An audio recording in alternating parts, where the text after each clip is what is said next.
Creo que los rusos están en un dilema porque tienen que preguntarse, ¿por qué querrían los Estados Unidos o los europeos terminar la guerra?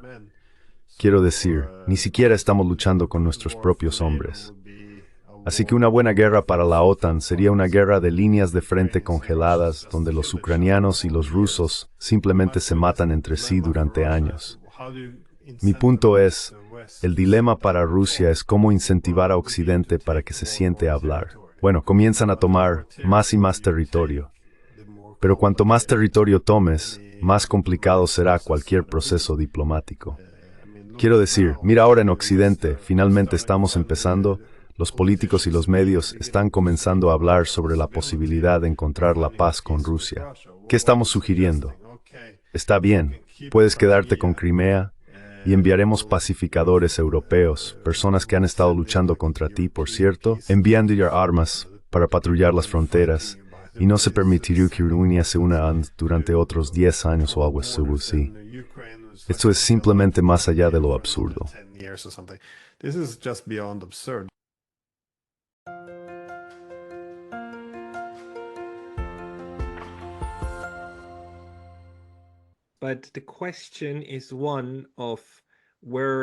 Pero la cuestión es hacia dónde nos llevará el sistema.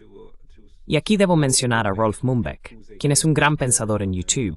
De hecho, quien señaló que donde quiera que vayas a lo largo de la historia mundial, hay un par de ocasiones en las que verás ciertas estrategias emerger una y otra vez.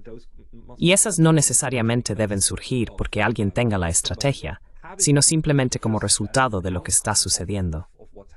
El ejemplo aquí es la estrategia de dividir y conquistar que hemos visto usar Estados Unidos, que surge una y otra vez para asegurar que la periferia permanezca débil, mientras el centro permanece unido, y luego llega a dominar al resto. Remains united and then gets to dominate the rest, right? And that is a necessary component of a hegemonic system. Y ese es un componente necesario de un sistema hegemónico.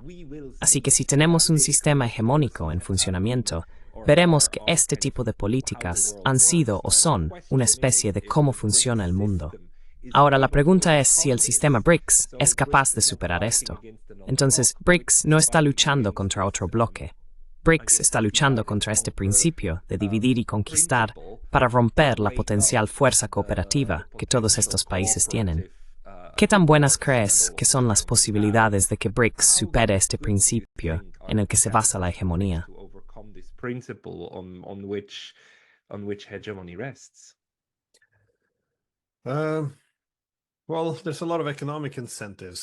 Bueno, hay muchos incentivos económicos, políticos y militares para tener estabilidad, pero el problema es que si puedes instigar suficientes tensiones y conflictos, como vemos con la OTAN, los países comienzan a ver una alianza militar como una buena fuente de seguridad. Esto también es la razón por la cual las alianzas militares tienden a sufrir cuando estalla la paz, porque todo el propósito detrás de esa alianza, una estructura muy poco útil, desaparece. Pero la gran ironía para los Estados Unidos, así como para los británicos antes que ellos, es que muchas de estas políticas en términos de dividir y conquistar eran para prevenir que surgiera un hegemón alternativo.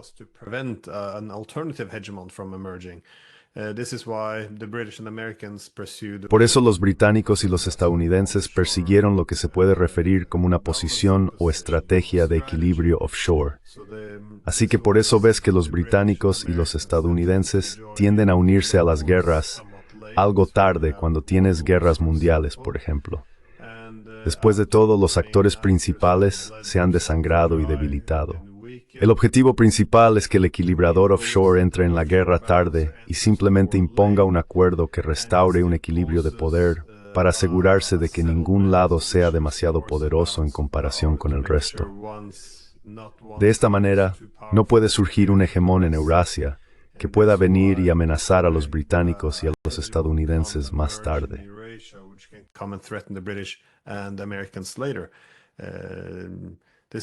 Por eso, cuando tienes personas como, olvidé su nombre, el presidente estadounidense después de la Segunda Guerra Mundial, Truman, sí, Truman.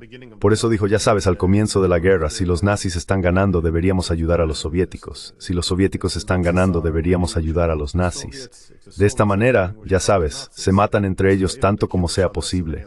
Y al final, ya sabes, intentan restaurar otro equilibrio donde nadie pueda dominar.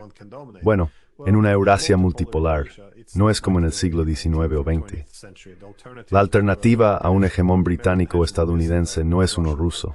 De hecho, deberías permitir que creo que hay un equilibrio natural en Eurasia que es, la principal preocupación ahora obviamente es China.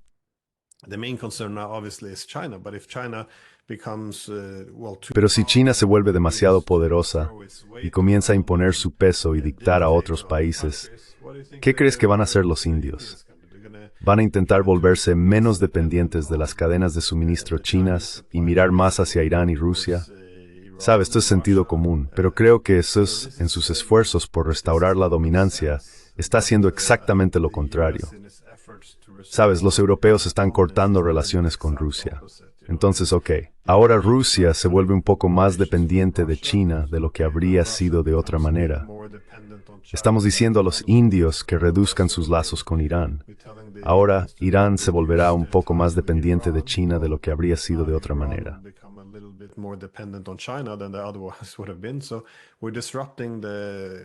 Entonces estamos interrumpiendo este movimiento natural hacia un equilibrio. Y así, no, creo que mucho de esto va en contra de los intereses nacionales. Pero nuevamente, cuando la suposición subyacente es que la OTAN y los Estados Unidos deben dominar para tener paz, que la paz hegemónica es la única paz que podemos imaginar, tendemos a pasar por alto todas estas consideraciones. Y de hecho, por supuesto, es una tontería ir contra Rusia y China al mismo tiempo. Pero como señalaron los estadounidenses, el propósito de la guerra en Ucrania es eliminar a Rusia, debilitarla severamente para que puedan centrarse en China. Así que no es para tener un equilibrio, es para restaurar el dominio y la primacía de Estados Unidos.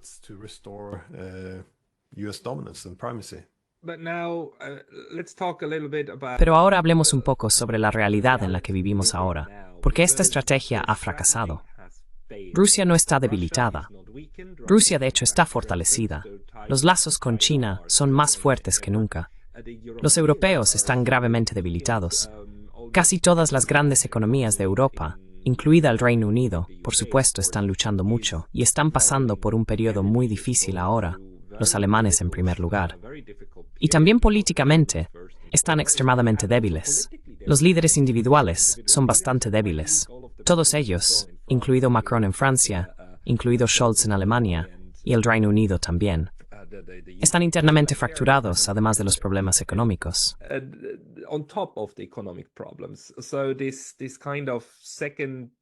Entonces, este tipo de secundario, los satélites que han estado haciendo muchos de los trabajos para los SUNIUS en los últimos 30 años, ahora están funcionando bastante mal, mientras que los Estados Unidos en sí aparentemente están pasando por lo que parece ser una búsqueda del alma y simplemente pasando de un extremo a otro con las visiones de las personas que están al mando allí. Aunque debo decir que las elecciones más recientes para el gabinete del señor Trump son en realidad bastante indicativas de que la predicción del señor Mearsheimer es correcta, que el blob, al final, siempre encuentra una manera de dirigir la política exterior de Estados Unidos. Así que tal vez el cambio no sea tan grande. Pero en general, la agitación está ahora más bien en Occidente, no tanto en Eurasia, que en realidad parece estar uniéndose y también fortaleciéndose internamente. Entonces, ¿a dónde crees que esta dinámica está llevando la política mundial?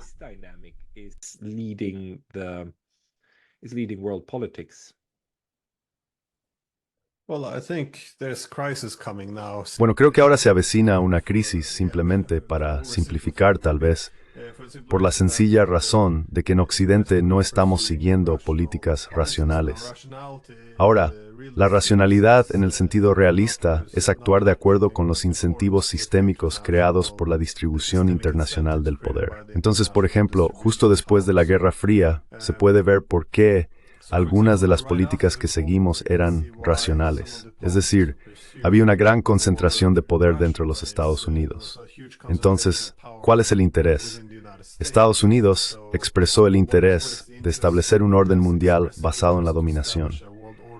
¿Cuál es el interés de Europa en esta situación? ¿Te gustaría tener, en lugar de la dominación de Estados Unidos, un sistema internacional basado en la dominación del Occidente colectivo?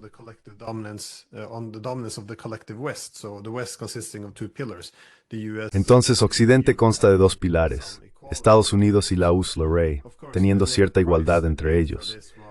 Por supuesto, el precio que pagaron por esto fue mantener a Europa dividida, revivir las líneas divisorias y tener estas tensiones con Rusia. Pero nuevamente, en los años 90 al menos, parecía que los rusos se iban a debilitar cada vez más, volviéndose irrelevantes. Así que esto fue en lo que apostamos.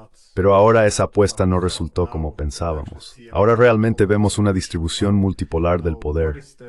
¿Qué hace el actor racional en esta situación? Bueno, esto se ve en todo el mundo. Todos los estados racionales están buscando oportunidades, diversificando sus conexiones. Están evitando una dependencia excesiva de Estados Unidos al comerciar también con otros.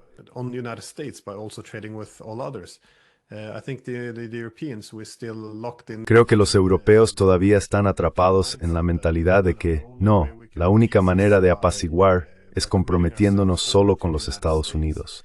Lo cual, por supuesto, está impulsado por la ideología, esta suposición de esta paz democrática liberal que nos permitiría superar la historia. Pero creo que fue ayer, o von der Leyen, o uno de los líderes de la ONU, quien estaba sugiriendo, ya sabes, deberíamos aumentar nuestras compras de GNL de los Estados Unidos. Así percibirán más valor en nuestra asociación con Europa al ver que somos un buen aliado. Así que ahora vamos a comprar energía más cara de los estadounidenses. Veremos que nuestras propias economías se vuelven menos competitivas. Nuestras industrias serán menos competitivas. Más de ellas irán a los Estados Unidos, atraídas por los subsidios. Y podemos volvernos más y más débiles. ¿Y cuál es el interés en Europa ahora?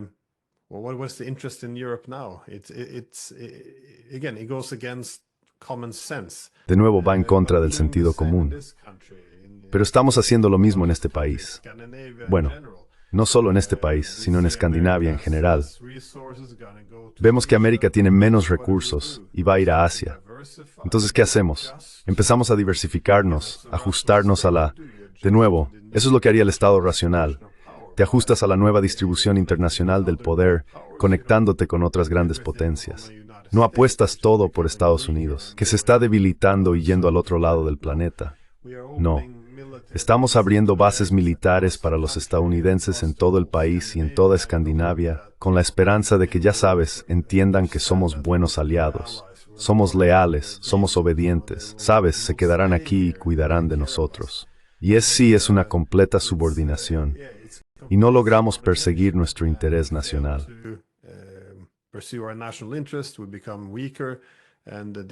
Nos volvemos más débiles y desconectados del resto del mundo. Es realmente absurdo. Pero por eso digo que Europa es muy irracional ahora. Por supuesto, va a haber agitación. Los gobiernos que no cumplen con el interés nacional, bueno, ¿qué va a pasar? Por supuesto, pueden ser barridos. Por un tiempo estamos resistiendo. Ya sabes, Macron aguantando después de que las elecciones no salieron como él quería. En Alemania, vemos que las cosas se están desmoronando de manera predecible. Vas a ver esto en toda Europa. Estos líderes que han basado una política en subordinarse completamente a los Estados Unidos se vuelven cada vez menos relevantes en el mundo, menos seguros, menos prósperos. Por supuesto, no van a permanecer en el poder. Todo lo que tienen son consignas ideológicas de que estamos luchando el bien contra el mal. Se está volviendo obsceno.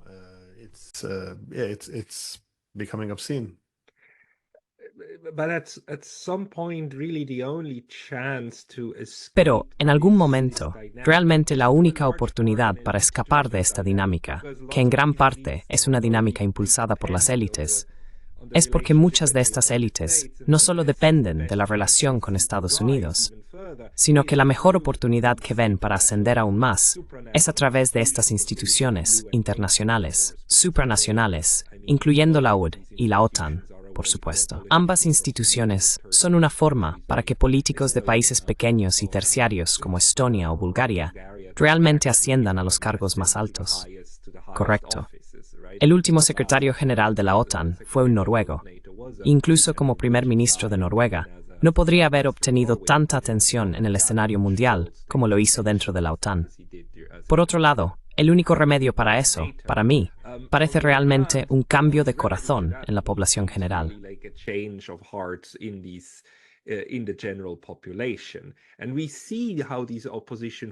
Y vemos cómo estas fuerzas de oposición, las verdaderas fuerzas de oposición, están creciendo en Alemania con los partidos AfD y BSW, en Francia también, con el Frente Nacional, y hasta cierto punto también la izquierda con Mélenchon, que realmente no quería seguir adelante. Y ya lo vemos en Italia. Pensábamos que Meloni era una de esas, pero luego cambió. Pero aparentemente no está completamente convertida. Así que Europa está en un estado intermedio. Y cuanto más siga llegando esta presión, más la contrapresión desde abajo burbujeará. Pero vemos cómo Occidente intenta enmarcar eso como movimientos autoritarios peligrosos desde abajo. Pero el oxígeno allá arriba va a ser cada vez menos, ¿no es así?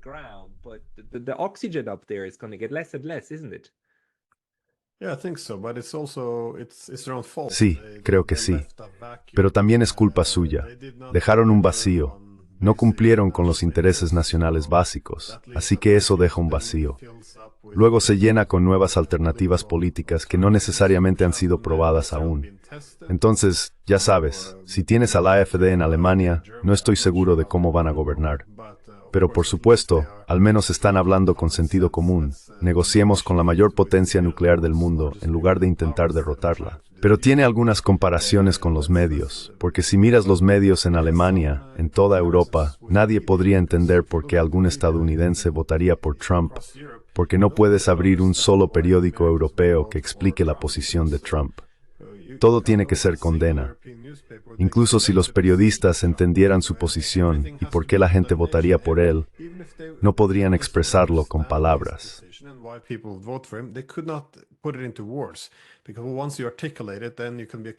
Porque una vez que lo articulas, entonces puedes ser acusado de, ya sabes, legitimar o apoyar o normalizar lo que sea. Así que estamos atrapados en la narrativa. Sabes, él es un hombre muy malo y esto nos impide informar sobre hechos básicos. Y por supuesto es lo mismo en Ucrania, donde tenemos que fingir como si la expansión de la OTAN no fuera la fuente de esta guerra.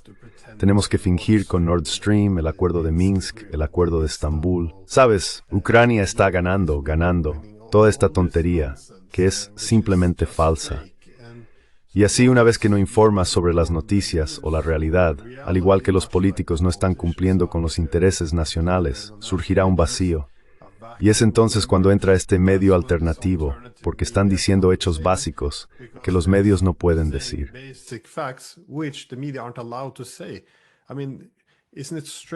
Quiero decir, ¿no es extraño que no sea posible explicar por qué los estadounidenses votaron por el presidente? Lo hicieron. Incluso ganó el voto popular. Pero esto es una buena indicación de que ha sido objeto de propaganda. Si no puedes explicar la posición del otro lado, e incluso si puedes, temerías las consecuencias sociales de simplemente explicar la posición del otro lado, entonces tienes un problema más profundo en la sociedad. Y hacemos lo mismo de nuevo con los rusos. Ahora, en términos de la AUP, estoy muy de acuerdo. Creo que este es un problema que también vimos a finales del siglo XIX después del periodo de globalización. Viste a las élites políticas parecer tener más lealtad al capital y poder internacional en lugar del Estado-nación. Ahora, por supuesto, tenemos todas estas organizaciones internacionales.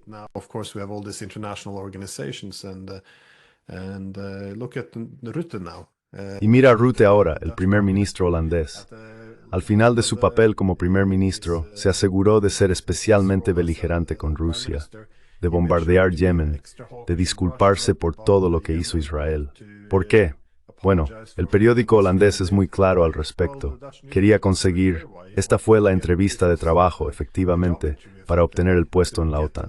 Así que subordinas el interés nacional para tener esta aspiración de tener un papel en estas organizaciones internacionales. Creo que esto es también en gran medida la razón por la cual que se suponía nuevamente que equilibraría a los Estados Unidos para tener un occidente compuesto por dos pilares, ha sido completamente capturada por Washington. Quiero decir, es absurdo. Si ves a los alemanes ir a China, ya sabes, busquemos una manera de cooperar, evitando la guerra económica y los aranceles.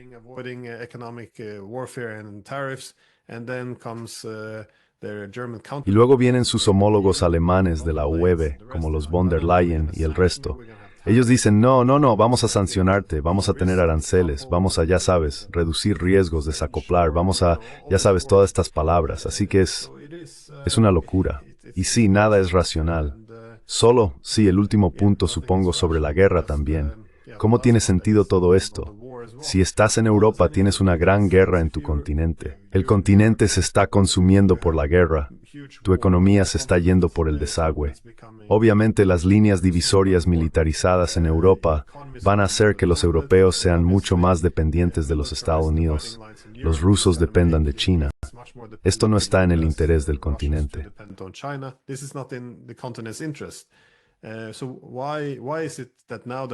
Entonces, ¿por qué ahora los estadounidenses están hablando de terminar la guerra y los europeos están en pánico diciendo que no podemos permitir esto? Bueno, sabemos que si la guerra termina en términos muy desfavorables para nosotros, los estadounidenses buscarán hacer las paces con los rusos y la OTAN se habrá desacreditado un poco.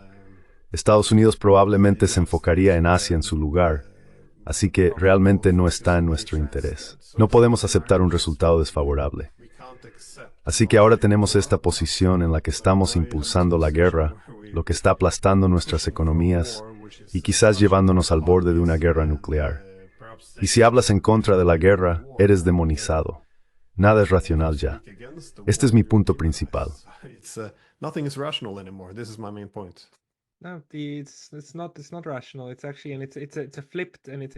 No es racional. En realidad, es un mundo al revés e invertido, lo que lo hace realmente difícil para nosotros.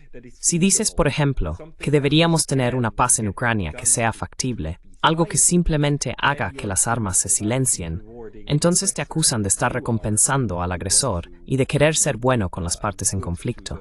Correcto. Y la forma real es simplemente hacer más de lo mismo, que ya ha matado a tanta gente, y duplicar, triplicar y cuadruplicar con la expectativa de que ahora de repente va a funcionar, porque alguien lo dijo.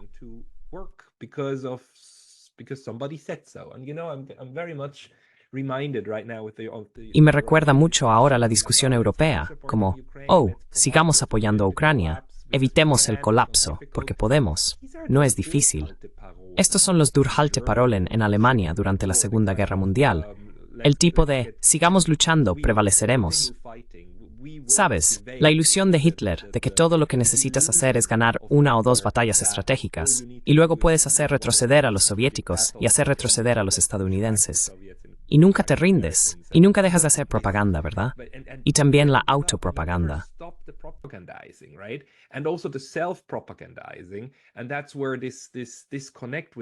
Y ahí es donde esta desconexión con la realidad, al final, es lo que te va a derribar horriblemente. Así que para mí, la pregunta es si los europeos pueden detener ese ciclo de autoengaño antes de que ocurra algo aún peor. Porque tenemos a la CDU, un contendiente para la próxima Cancillería, el señor Merz, que dice como si solo usamos nuestros misiles Taurus para amenazar a Rusia, y simplemente los disparamos a Rusia. Y eso los romperá, ¿verdad? Ese tipo de estupidez que él dice, lo cual, quiero decir, está bien. Él quiere el trabajo, pero no estoy seguro de si lo haría.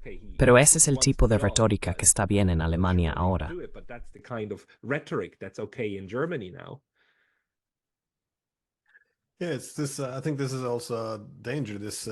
Creo que esto también es un peligro, esta suposición de que esta es la posición moral superior, que si te opones a la guerra, entonces efectivamente solo estás cediendo a Putin. Pero todo esto se basa en la idea, por supuesto, de que esto fue no provocado. Y creo que por eso también es doloroso aceptar la derrota, porque ten en cuenta que yo al menos estaba advirtiendo, ya sabes, no derroquemos al gobierno ucraniano. Estaba advirtiendo esto a finales de 2013. Esto va a terminar en desastre. Sabes, va a ser guerra. No, esto es anti-ucraniano. Vamos a ayudarlos hacia la libertad, aunque los ucranianos no querían, no apoyaban esto.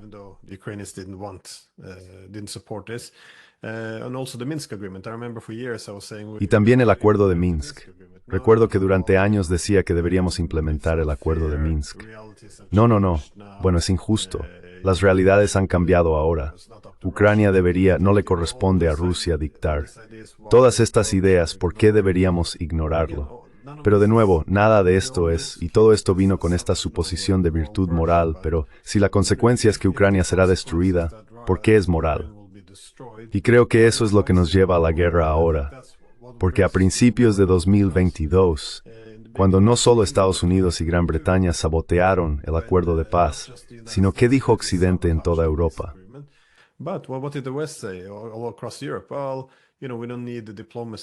Bueno, ya sabes, no necesitamos diplomacia con los rusos, así que vamos a tener diplomacia más tarde, pero primero tenemos que fortalecer la posición de los ucranianos en la mesa de negociación. Y ya sabes, han pasado casi 3 años y no hay mesa de negociación. Y si ahora tenemos que hacer un acuerdo de paz, no importa cuál sea la paz, va a ser mucho peor que en Estambul. En Estambul, los rusos estaban dispuestos a retirarse completamente a donde armaron antes de entrar a Kovsida. Todo lo que querían, como aprendimos de si Ucrania ayudara a su neutral, que tuviera la OTAN allí. Dijimos, esto es inmoral.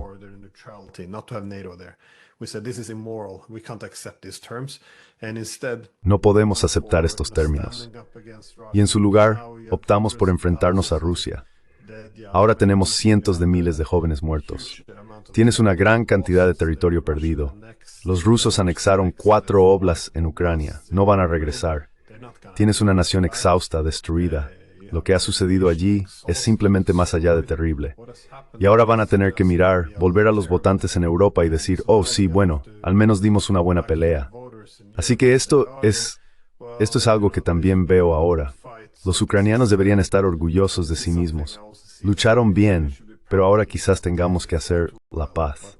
Esta va a ser una narrativa terrible.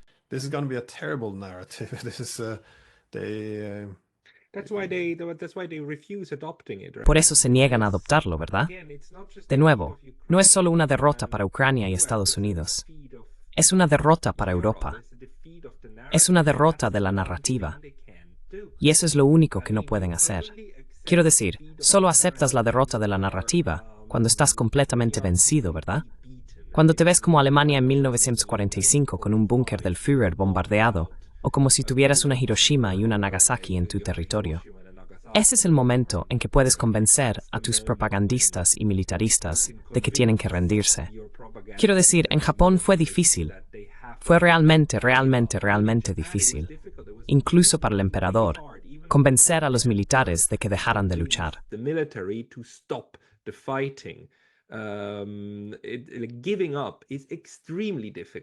Rendirse es extremadamente difícil porque no es solo abandonar la lucha militar, es renunciar a toda la retórica y luego te ves obligado a cambiarla. Pero ese no es el tipo de derrota que Rusia realmente puede imponer, ¿verdad? Por eso estoy tan preocupado. Es fácil mantener la división en Europa en ebullición. Y ahí es donde creo que tu pregunta, volviendo a Valdai, fue tan importante para preguntar también si Rusia todavía ve un camino a seguir. Pero los rusos sí lo hacen. Apoyaron al menos una posibilidad por parte euroasiática con Europa.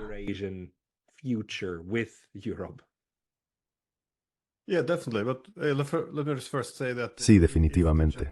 Pero déjame decir primero que si los japoneses no se hubieran rendido, el problema es que habrían sido destruidos más allá de la capacidad de recuperarse. Y míralos hoy. Se recuperaron bien.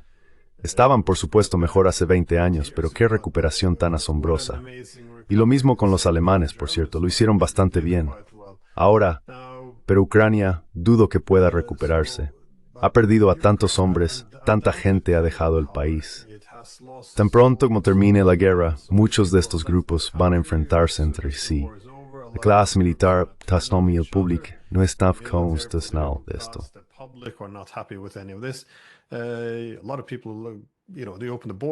Mucha gente ya sabes, cuando abren las fronteras, más personas podrían irse que regresar. Así que es una crisis demográfica. Es simplemente una situación horrible en la que estar. Pero estoy de acuerdo en que mi principal preocupación en Valdai, porque recuerdo en 2022, después de que los rusos habían invadido, cuando estuve allí en octubre, había algunas preocupaciones. Porque se dieron cuenta de que entraron en una trampa que pensaban que iban a poner al ejército, ¿recuerdas? Y los ucranianos aceptarían restaurar su neutralidad. Rusia se retiraría. No habría más OTAN. Podrían vivir en paz. Todo estaría bien.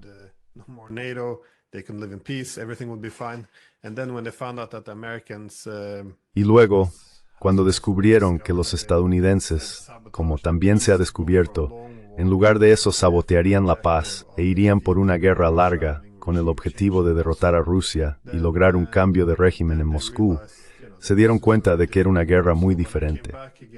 Así que cuando volví a Valdai en 2023, en ese momento, los rusos habían construido un enorme ejército y estaban muy preparados para una guerra de desgaste. Con los rusos desgastados y esto fue esta explicación por ofensiva de verano, que también hizo de retorno de Stal. Así que los mismos confiados.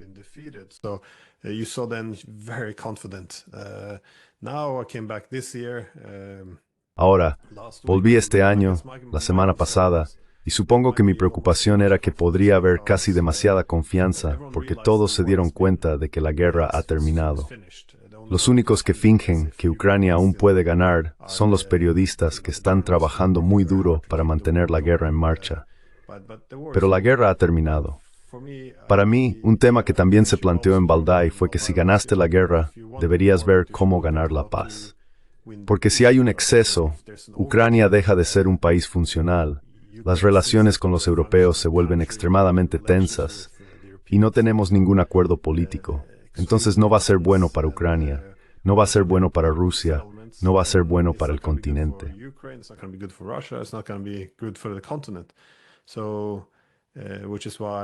Entonces, cuando estás al borde de la victoria y tienes la capacidad de ganar todo, aún deberías considerar la posibilidad de que ir por el exceso no es un escenario ideal. Es difícil pensar al final de la guerra, pero quieres acomodar las preocupaciones de seguridad del otro lado. Después de la guerra, quieres que Ucrania esté en una posición donde puedan sentirse seguros, donde los europeos no estén preocupados, sin importar cuán improbable sea que los tanques rusos vayan a entrar y tomar Polonia o lo que sea de lo que la gente esté hablando. Así que quieres tener algún tipo de acuerdo. Y supongo que este es mi punto. Creo que los rusos están manteniendo la puerta abierta. Están diciendo, escuchen, nunca cerramos la diplomacia.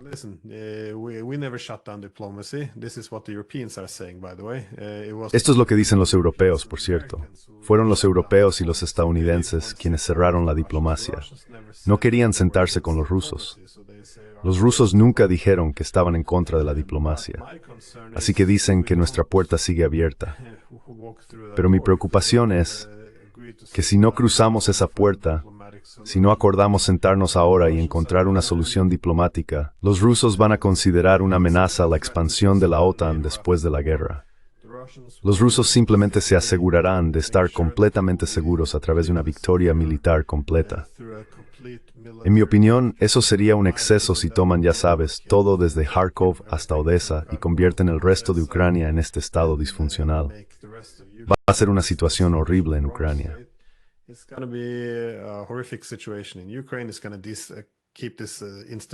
Va a mantener esta inestabilidad en la frontera de Rusia. Los estadounidenses, por supuesto, querrán seguir utilizándolos un poco para la guerra de guerrillas contra los rusos, para seguir debilitándolos durante unos años más. Así que no va a ser bueno para nadie, especialmente para los ucranianos.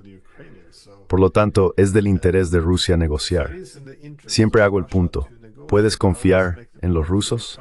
Siempre hago el punto. Puedes confiar en que actuarán en su propio interés. Y creo que es de su interés tener una solución diplomática a esto, encontrar un acuerdo de que está bien, no hay OTAN, Eso tiene que ser la base. Y estas son las nuevas fronteras porque no se pueden evitar las concesiones territoriales. Si podemos hacer este trato que todos firmen, ¿sabes? Podemos tener una paz viable a partir de entonces.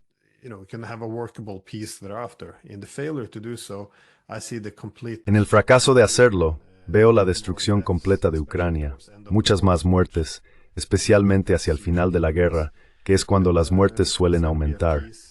Y va a ser una paz basada en la victoria total de Rusia, y una que no necesariamente toma mucha consideración por los ucranianos. De hecho, su paz dependerá de que Ucrania sea un estado disfuncional, completamente derrotado. Así que es un resultado horrible, por lo que dije mucho en Valdai, ya sabes. Deberías asegurarte de ganar la paz aquí. Y eso no es necesariamente lo mismo que tener una victoria total en el campo de batalla. Pero los homólogos rusos me desafiarían a decir, ya sabes, nuestra puerta está abierta, estamos dispuestos a hablar. Es Occidente el que no quiere hablar con nosotros. Entonces, ¿qué podemos hacer?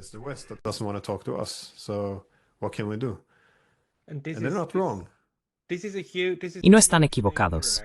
Este es un gran peligro, de hecho, para Rusia, y un peligro que no debe subestimarse. Puede haber una gran derrota que surja de una gran victoria o después de una gran victoria, después de creer que se han tenido victorias. Y eso ya sabes, no me sorprendería si tuviéramos estrategas en los Estados Unidos y dentro de la OTAN que estuvieran pensando exactamente en eso. ¿Cómo transformar esta victoria en una píldora venenosa para hacer estallar a Rusia unos años más adelante? Ese sería exactamente el enfoque de la OTAN. That would be exactly the NATO mindset. Pero esto también es algo repetitivo en la historia rusa. Tengan en cuenta que los rusos derrotaron a Napoleón, salvaron al continente de Napoleón, victoria total. Esto habría sido un buen resultado. Pero ¿qué pasó? Al aplastar a los franceses, terminó toda la rivalidad entre los británicos y los franceses. Y después, tras la derrota de Napoleón, se alinearon más, dado que ya no competían por la dominación. Y luego, los franceses y Charing-Crower Tour fueron y shortened el Rus en Crimea, en la guerra de Crimea.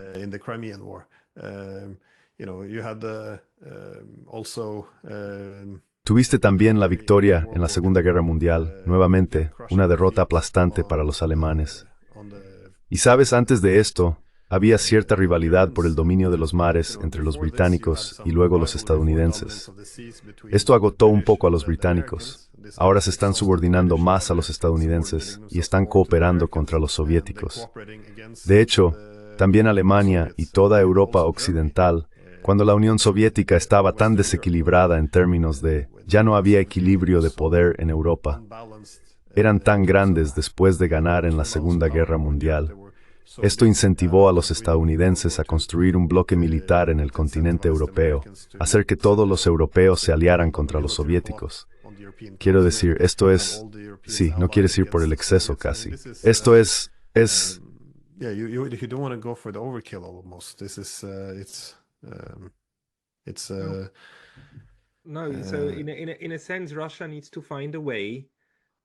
No. Así que, en cierto sentido, Rusia necesita encontrar una manera de tratar con Ucrania de una forma que impida que Ucrania se convierta nuevamente en un medio para debilitar a Rusia, ¿verdad? Quiero decir, el mejor escenario sería que Rusia encontrara una manera de hacer de Ucrania el Japón de Europa del Este, porque la forma en que Estados Unidos transformó a Japón de un enemigo muy malo en un aliado amistoso es una de las mayores historias de éxito de cualquier potencia que gana una guerra. Y ese es un desafío completamente diferente a ganar una victoria en el campo de batalla.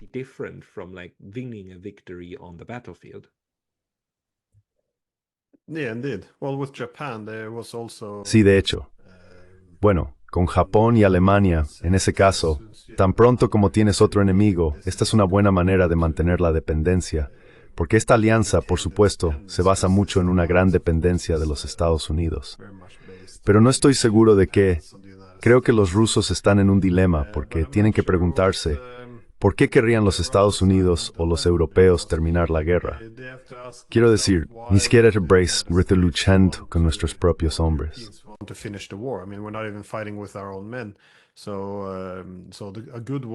Entonces, una buena guerra para la OTAN sería una guerra de líneas de frente congeladas, donde los ucranianos y los rusos simplemente se matan entre sí durante años. Esto sería, ya sabes, drenando lentamente a los rusos, esperando un colapso en la economía y un cambio de régimen futuro. Esta sería una buena guerra para la OTAN. El problema es que una vez que los territorios comienzan a cambiar de manos, como suele suceder cuando un lado se ha agotado, ya no es tan buena guerra para la OTAN. Porque ves, una vez que Ucrania comienza a perder una gran cantidad de territorio, esta no es una buena guerra porque nos gustaría, ya sabes, que los territorios no cambien, al menos no a favor de Rusia.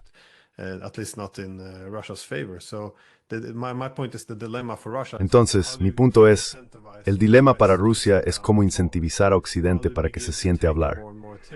Bueno, comienzas a tomar más y más territorio, pero cuanto más territorio tomes, más complicado será cualquier proceso diplomático. Quiero decir, mira ahora Occidente. Finalmente estamos empezando a ver a políticos y medios de comunicación comenzar a hablar sobre la posibilidad de encontrar la paz con Rusia. ¿Qué estamos sugiriendo?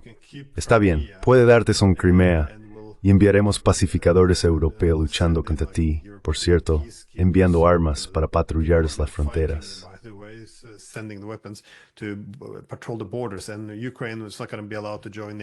Y a Ucrania no se le va a permitir unirse a la OTAN durante otros 10 años o algo así.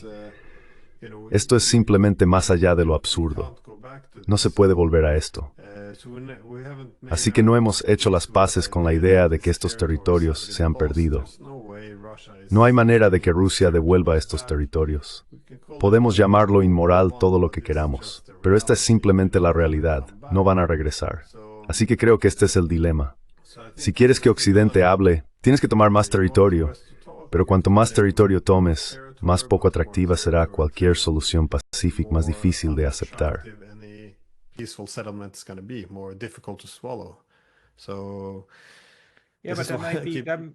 Ese podría ser el punto donde la negociación realmente necesita tener en cuenta los mejores intereses de todas las partes para llegar a un fin, ¿verdad? Y entiendo el punto de que Rusia no cederá a estos territorios. Lo entiendo. Sin embargo, ese podría ser el mayor as bajo la manga que tienen para realmente llegar al punto donde se pueda forjar un acuerdo, no basado en algo como Minsk, sino en algo verificable, más como los tratados con Estados Unidos, con acuerdos verificables y protocolos de misiles, ¿verdad? Algo verificable, no basado en la confianza, sino en un sistema real de gobernanza.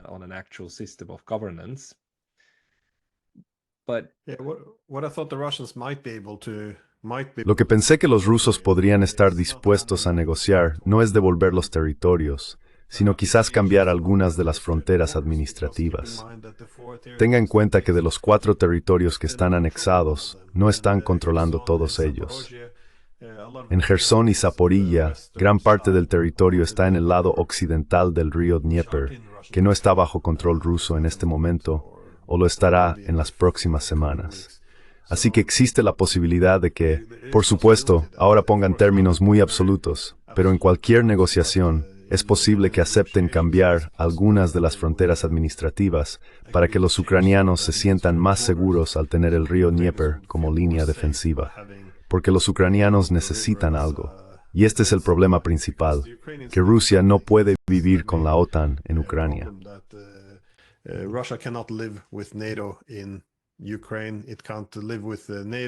Ucrania no puede vivir con la OTAN. No puede vivir con una OTAN de facto, donde integramos a Ucrania en la OTAN, en todo menos en el nombre, como hicimos antes de 2022. Quieren completar la desvinculación de Occidente, por lo que tampoco van a querer fuerzas de paz de la OTAN en Ucrania. Quieren que Occidente salga de Ucrania, porque ven la guerra en Ucrania como Occidente usando a Ucrania como una herramienta, como un puñal contra los rusos, lo cual es bastante razonable. Pero el problema entonces es que Ucrania ha sido destruida, está agotada. Así que su preocupación razonable es que Rusia simplemente le dé unos años y luego una Ucrania severamente debilitada, estando completamente sola, podría ser completamente consumida, o al menos los rusos podrían tomar otro pedazo. Así que tienen preocupaciones de seguridad razonables, y tal vez algunas barreras naturales son exactamente lo que necesitan.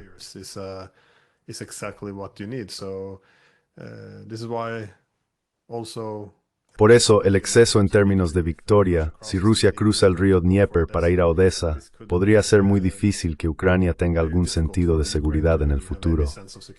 En mi libro, cito al ex jefe del MI6 porque hizo este argumento, olvidé su nombre, pero argumentó que Putin es un hombre religioso que probablemente reza a Dios cada noche, preguntándose por qué no hay montañas o ríos en esta área. Debido al paisaje llano, es de donde vinieron todas las invasiones, los polacos, los franceses, los alemanes. Así que quieres algunas líneas de fortificación natural o barreras. No hay nada en esa parte del mundo, así que creo que el río Dnieper es lo mejor que se puede conseguir. There's nothing in that part of the world, so I think the Dnieper River is as good as it gets. There's a lot left to discuss, but Queda mucho por discutir, pero el tema de cómo ganar la paz es enorme e importante. Y Glenn, enlazaré a todos tus perfiles, especialmente a tu canal de YouTube. Volveremos a hablar sobre esto. Glenn Deason, muchas gracias por tu tiempo hoy. Thank you very much for your time today. Gracias.